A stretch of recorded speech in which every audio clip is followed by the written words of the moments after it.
Hello guys, मैं Gautam guys आपका स्वागत है मेरे यूट्यूब चैनल पर। गाइज, जिस तरह से चार्टर्ड अकाउंटेंट एक्सेल सीट में इनकम टैक्स कंप्यूटेशन टाइप करते हैं, तो उसी फॉर्मेट में मैं आज आपको इनकम टैक्स कंप्यूटेशन तैयार करना सिखाऊंगा। यदि गाइज आपकी बिजनेस एंड प्रोफेशन से इनकम आ रही है, या सैलरी से इनकम आ रही है, या हाउस प्रॉपर्टी से इनकम आ रही है, या अदर सोर्सेज से इनकम आ रही है, तो गाइज़ ये वीडियो आपके लिए है। क्योंकि गाइज़ यदि आपकी इन चारों में से किसी भी सोर्सेज से इनकम आ रही है तो आपके लिए ये सही वीडियो है। क्योंकि गाइज़ आज इस वीडियो में मैं आपको सही तरह से कंप्यूटेशन टाइप करना सिखाने वाला हूँ। तो गाइज़ इस वीडियो के अंत तक जुड़े रहो। गाइज़ यदि आपने मेरे चैनल अभी तक सब्सक्राइब नहीं किया है तो प्लीज़ सब्सक्राइब कर दीजिए और वीडियो को लाइक कर दीजिए ऐसी बेनिफिशियल वीडियोज़ के लिए। तो गाइज़ चलते हैं, वीडियो को स्टार्ट करते हैं। तो गाइज़ यही वो फॉर्मेट है जो chartered accountant ITR computation type करते हैं। तो इसी फॉर्मेट में मैं आज आपको आईटीआर कंप्यूटेशन टाइप करना सिखाऊंगा। तो गाइज़ उससे पहले हमारे पास 4 सोर्सेज से इनकम आ रही है। पहला सोर्सेज है सैलरी इनकम, जिसमें कि 5 लाख रुपए है। दूसरा सोर्सेज है हाउस प्रॉपर्टी, जिसमें रेंट रिसीव्ड हो रहा है 3 लाख रुपए। फिर उसके बाद बिजनेस एंड प्रोफेशन से भी इनकम आ रही है 5 लाख रुपए। फिर उसके बाद interest on saving bank account है 10,000 रुपये, ये हमारा अदर सोर्सेज इनकम में आता है। और इंटरेस्ट ऑन एफडीआर है, एफडी से इंटरेस्ट है 15,000 रुपये। तो हमारी टोटल जो इनकम होगी वो होगी 13,25,000 रुपये बिफोर डिडक्शन इनकम, मतलब डिडक्शन से पहली वाली इनकम है ये 13,25,000 रुपये। और गाइस इसी के साथ एलआईसी भी इसमें की हुई है और मेडिकल इंश्योरेंस कराया हुआ है 25,000 रुपये का। तो गाइस आफ्टर डिडक्शन जो इनकम निकल कर आएगी वो आएगी 9,85,000 रुपये। तो एलआईसी 1,50,000 की कराई हुई है, जो मैक्सिमम डिडक्शन ले सकते हैं 80D में। और मेडिकल इंश्योरेंस की जो मैक्सिमम लिमिट है वो है 25,000 रुपये। ठीक है, तो इसमें हमारी जो डिडक्शन होगी वो 1,75,000 रुपये हो गई, जो कि एलआईसी और मेडिकल इंश्योरेंस है। और गाइस इसके अलावा भी बहुत सारी डिडक्शंस हैं जो आगे इस वीडियो में मैं आपको बताने वाला हूं। तो गाइस सबसे पहले आपको लिखना है statement of computation of accessible income. फिर उसके बाद नेम आ जाएगा जिसकी आप आईटीआर कंप्यूटेशन टाइप कर रहे हैं। फिर उसका फादर नेम आ जाएगा जिसकी आप आईटीआर कंप्यूटेशन टाइप कर रहे हैं। फिर उसके बाद एड्रेस आ जाएगा। फिर उसके बाद डेट ऑफ बर्थ आ जाएगी जिसकी आप आईटीआर कंप्यूटेशन टाइप करेंगे। फिर उसके बाद पैन नंबर आ जाएगा। फिर उसके बाद स्टेटस, देखिए स्टेटस में हमें यहाँ पर इंडिविजुअल रखना है, यदि इंडिविजुअल है तो इंडिविजुअल ही आएगा यहाँ पर। फिर उसके बाद प्रीवियस ईयर या फाइनेंशियल ईयर हमारा 19-20 आ जाएगा। असेसमेंट ईयर हमारा 20-21 आ जाएगा। फिर उसके बाद वार्ड चाहे तो आप लिख सकते हैं यहाँ पर, वार्ड ITO गाजियाबाद है हमारा। तो गाइस सबसे पहले जो आती है हमारी इनकम फ्रॉम सैलरी या पेंशन आती है। ठीक है, तो पहली ही हमारी इनकम जो लेंगे हम, जो टाइप करेंगे वो करेंगे इनकम फ्रॉम सैलरी या पेंशन। उससे पहले आपको लिखना होगा पार्टिकुलर ऑफ इनकम, मतलब कि यहाँ पर हम इनकम्स का विवरण दे रहे हैं। ठीक है, तो ऊपर लिखना है पार्टिकुलर्स ऑफ इनकम और साइड में आपको अमाउंट डाल देना है। ठीक है, अमाउंट टाइप करना है और यहाँ पर रुपए का सिंबल आ जाएगा। फिर उसके बाद इनकम फ्रॉम सैलरी या पेंशन, नीचे सैलरी रिसीव्ड लिखना है।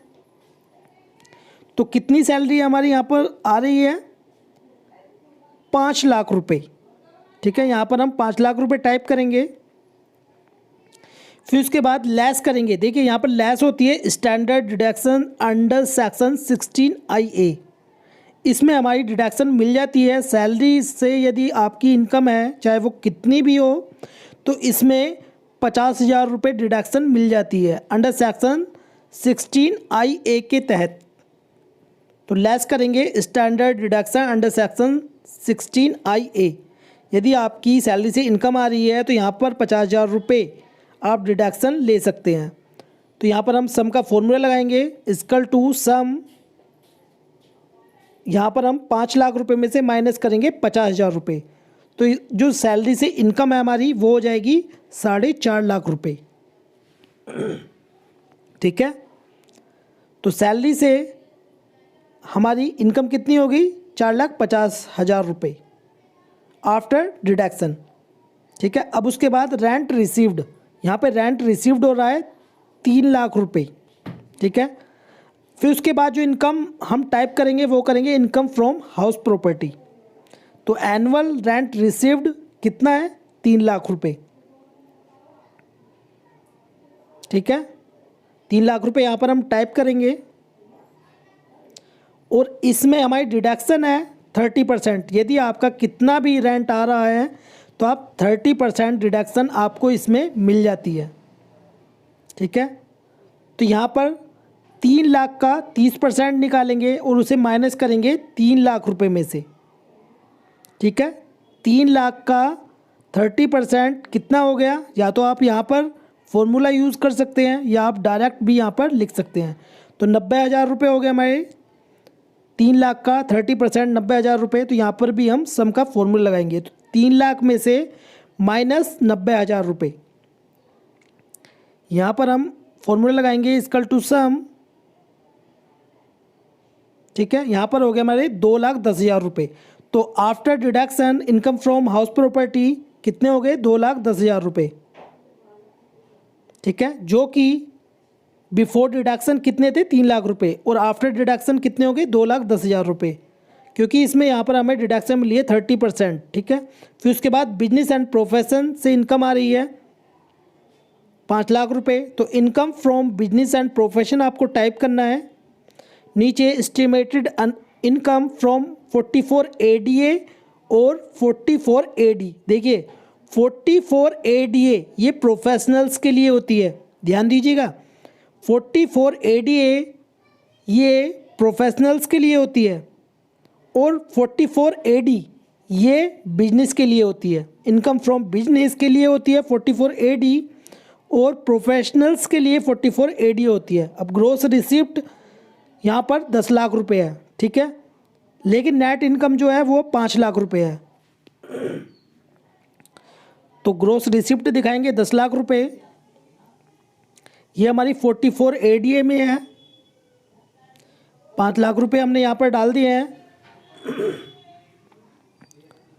ठीक है, फिर उसके बाद हमारी interest on saving bank account. देखिए ये हमारी अदर सोर्सेज इनकम है, इंटरेस्ट ऑन FDR और interest on saving bank account. तो यहाँ पर टाइप करेंगे आप income from other sources. Interest on saving bank account कितनी है? 10,000 रुपये। और इंटरेस्ट ऑन FDR जो FD से इंटरेस्ट है वो हमारा कितना है? 15,000 रुपये। तो टोटल कितनी होगी हमारी? 25,000 रुपये। इंटरेस्ट ऑन FDR 15,000 रुपये है। टोटल कितनी होगी? 10 + 15 25,000 रुपये। तो यहाँ पर सम का फॉर्मूला लगाएंगे इक्वल टू सम। ठीक है, टोटल कितनी होगी? 25,000 रुपये। अदर सोर्सेज से इनकम टोटल कितनी होगी? 25,000 रुपये। ठीक है, ये हमारी जितनी भी सोर्सेज हैं, income from salary, income from house property, income from business and profession. ठीक है, तो अब हमारी सैलरी से इनकम 4,50,000 रुपये होगी। इनकम फ्रॉम हाउस प्रॉपर्टी से हमारी 2,10,000 रुपये होगी। बिजनेस एंड प्रोफेशन से 5 लाख ही है और इनकम फ्रॉम अदर सोर्सेज से 25,000 रुपये है। ग्रोस टोटल इनकम, अब हमें ग्रोस टोटल इनकम निकालनी है आफ्टर डिडक्शन। तो यहाँ पर सम का फॉर्मूला लगाएंगे और जो हमारी income from salary, income from house property, income from business and profession, income from other sources, चारों को हम जोड़ लेंगे यहाँ पर सम का फॉर्मूला लगाकर। तो 11,85,000 रुपये यहाँ पर ग्रोस टोटल इनकम होगी हमारी। ठीक है, यदि आपकी इन चारों में से किसी भी सोर्सेज से इनकम आ रही है तो आपको सिर्फ वही टाइप करना है। ठीक है, अब इसमें से माइनस करेंगे डिडक्शंस। ठीक है, तो गाइज़ यदि आपको डिडक्शंस के बारे में नहीं पता है तो गाइज़ उसके ऊपर भी मैंने एक वीडियो बना रखी है जिसका लिंक आपको डिस्क्रिप्शन में मिल जाएगा, आप उस वीडियो को भी जाकर देख सकते हैं। तो गाइज़ इसने यहाँ पर LIC कराई हुई है जो कि हमारी 80C डिडक्शन 80C में आती है। फिर उसके बाद मेडिकल इंश्योरेंस है जो कि हमारी डिडक्शन 80D में जाता है, मैक्सिमम 25,000 रुपये है। LIC की 1,50,000 रुपये। अब उसके बाद 80TTB। अब देखिए यहाँ पर आपको ध्यान देना है, यदि यहाँ पर नॉन सीनियर सिटीजन है, मतलब ये सीनियर सिटीजन नहीं है, जिसकी आयु 60 साल से कम है, तो यहाँ पर 80TTA डिडक्शन क्लेम कर सकता है। यदि सीनियर सिटीजन है तो यहाँ पर 80TTB हो जाती है, जिसमें कि जो हमारी इनकम फ्रॉम अदर सोर्सेज से इनकम आ रही है वो यदि 80TTA होता, यदि नॉन सीनियर सिटीजन होता, तो यहाँ पर हम 10,000 तक ही क्लेम कर सकते थे इनकम फ्रॉम अदर सोर्सेज से। ठीक है, अब यहाँ पर सीनियर सिटीजन के लिए कितनी है, 50,000 रुपये लिमिट है। Interest on saving bank account और इंटरेस्ट ऑन FDR अकाउंट। ठीक है, टोटल कितनी होगी हमारी यहाँ पर डिडक्शन, इन तीनों को प्लस करने के बाद 2 लाख रुपये। अब टैक्सेबल इनकम कैसे यहाँ पर निकलेगी, यहाँ पर हम ग्रोस टोटल इनकम में से माइनस करेंगे डिडक्शंस 2 लाख रुपये। अब टैक्सेबल इनकम कितनी होगी हमारी, 9,85,000 रुपये।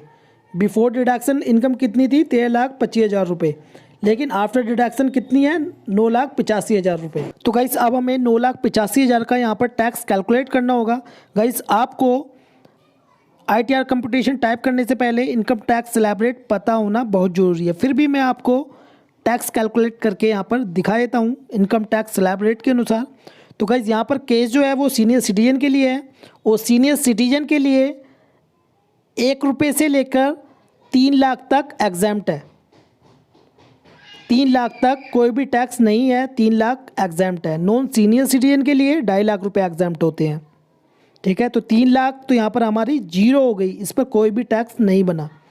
फिर उसके बाद 3 लाख रुपये, 3 लाख 1 रुपये और 5 लाख तक हमारा 5% टैक्स है। तो 3 लाख तो एग्जैम्प्ट हो गए, बचा 2 लाख रुपये, तो 2 लाख का 5% 10,000 रुपये टैक्स बनता है।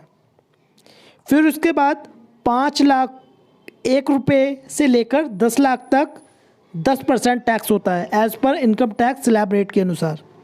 तो 4,85,000 का 10% हमारा कैलकुलेट होगा 48,000 रुपये, 48,500 रुपये। ठीक है, तो टोटल टैक्स जो यहाँ पर हमारा कैलकुलेट हुआ वो हुआ 58,500 रुपये। यदि गाइस देखिए यहाँ पर हमारी 9,85,000 टैक्सेबल इनकम पर 58,500 रुपये बना। यदि हमारी ये टैक्सेबल इनकम 10 लाख से ऊपर पहुँच जाती तो यहाँ पर हमारा 30% स्लैब रेट हो जाता, किससे, 10 लाख से ऊपर पर। ठीक है, तो यहाँ पर 9,85,000 टैक्सेबल इनकम पर 58,500 रुपये यहाँ पर कैलकुलेट हुआ है। ठीक है, फिर इस पर हमारा एजुकेशन सेस लगता है 4%, किसका, जो हमारा टैक्स है, टैक्स ड्यू जो है इसका 4% निकालेंगे, 58,500 का 4%। तो यहाँ पर हम फॉर्मूला लगाएंगे, 58,500 इंटू 4 डिवाइड बाय 100, 2,340 रुपये आ गया। ठीक है, फिर हम टोटल करेंगे tax due plus education cess. यहाँ पर सम का फॉर्मूला लगाएंगे, equal to sum tax due plus education cess, कितना हो गया, 60,840 रुपये। टोटल जो हमारा टैक्स हो गया ये हो गया 60,840 रुपये। अब देखिए गाइज, यदि आपका किसी भी सेक्शन के अंतर्गत TDS कट रहा है तो वो माइनस होता है, किस में से, टोटल टैक्स में से। क्यों, क्योंकि गाइज TDS भी इनकम टैक्स कैटेगरी का है, और जो कि हम पहले TDS जमा कर देते हैं, मतलब पहले टैक्स जमा कर देते हैं, तो वो माइनस होता है हमारे टैक्स में से। अब जैसे मान लीजिए TDS है हमारा 50,000 रुपये, तो उस कंडीशन में क्या होगा, टोटल टैक्स में से माइनस हो जाएगा TDS। यहाँ पर हम सबका फॉर्मूला लगाएंगे। यदि देखिए, यदि आपका टैक्स ज़्यादा है, देखिए टैक्स यहाँ पर 60,840 रुपये, TDS 50,000 रुपये है, तो यहाँ पर हमारा टैक्स ज़्यादा है, तो हमें टैक्स पेबल माइनस करने के बाद 50,000 रुपये हमारा टैक्स पेबल बनेगा, 10,840 रुपये। ठीक है, यदि आपका यहाँ पर TDS ज़्यादा हो, किससे, टोटल टैक्स से, तो आपका रिफंड यहाँ पर बन जाएगा। यदि आपका टैक्स पेबल है तो आपको टैक्स पेबल लिखना है। जैसे मान लीजिए यहाँ पर 10,840 रुपये हमारा टैक्स जमा करना है, तो ये हमारा टैक्स पेबल आपको यहाँ पर टाइप करना है। यदि हमारा यहाँ पर TDS ज़्यादा होता किससे, टोटल टैक्स से, तो यहाँ पर रिफ़ंड हमारा बन जाता। अब जैसे मान लीजिए TDS यहाँ पर 70,000 रुपये हो तो क्या होगा, टोटल टैक्स है 60,840 रुपये, TDS है 70,000 रुपये, तो हमारे यहाँ पर रिफ़ंड बन जाएगा, क्योंकि टैक्स तो है हमारे यहाँ पर कम, लेकिन TDS जो है वो ज़्यादा कटा हुआ है, तो वो हमारा रिफ़ंड आ जाएगा। तो यहाँ पर टैक्स पेबल आपको टाइप नहीं करना है, यहाँ पर लिखना है रिफ़ंड, जो कि हमें रिफ़ंड आएगा 9,160 रुपये का। ठीक है। यदि आपका टैक्स यहाँ पर निकल रहा है तो आपको टाइप करना है टैक्स पेबल, और यदि आपका रिफ़ंड निकल रहा है मतलब आपका TDS ज़्यादा है, अब जैसे मान लीजिए TDS यहाँ पर 35,000 रुपये है, तो टोटल टैक्स तो कितना है 60,840 रुपये, TDS कितना है 35,000 रुपये, तो हमें टैक्स जमा कराना होगा। तो यहाँ पर आप टाइप करेंगे टैक्स पेबल, कितना 25,840 रुपये। क्लियर।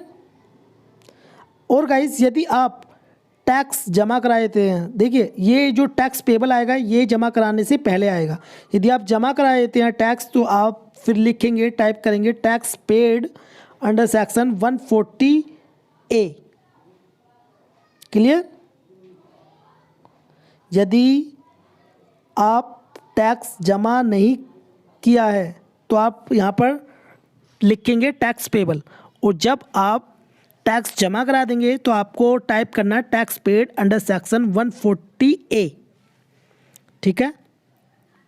तो गाइस इसी प्रकार ही आप किसी भी सोर्सेज के अंतर्गत यदि आपकी इनकम है तो आप इसी प्रकार ही ITR कंप्यूटेशन टाइप करेंगे, चाहे आपकी इनकम फ्रॉम सैलरी से हो, income from business and profession से हो, इनकम फ्रॉम हाउस प्रॉपर्टी से हो, या अदर सोर्सेज से इनकम हो। ठीक है। आपको इसी प्रकार करनी है। करना क्या होगा, जैसे मान लीजिए आपकी सैलरी से इनकम है तो इनकम फ्रॉम सैलरी आ जाएगी, बाकी के income from business and profession, income from other sources, income from house property वाले जो हमने टाइप किए हैं ये हट जाएंगे यहाँ से। यदि मान लीजिए हाउस प्रॉपर्टी से इनकम है तो और बाकी हट जाएंगे, यदि आपकी बिजनेस एंड प्रोफेशन से इनकम है तो और बाकी के हट जाएंगे। जो जिस सोर्सेज से आपकी इनकम आ रही है बस वही आपको यहाँ पर रहने देना है, बाकी के हटा देने हैं, बाकी के कॉलम आप रिमूव कर दीजिए। यदि मान लीजिए इसके अलावा भी यदि आपकी और इनकम है तो ऐड कर सकते हैं। तो गाइज़ ये वीडियो आपको कैसी लगी प्लीज़ कमेंट बॉक्स में जरूर बताएं, और वीडियो आपको अच्छी लगी तो प्लीज़ लाइक कर दें, और इस वीडियो को शेयर करें अपने फ्रेंड्स के साथ। वीडियो देखने के लिए धन्यवाद।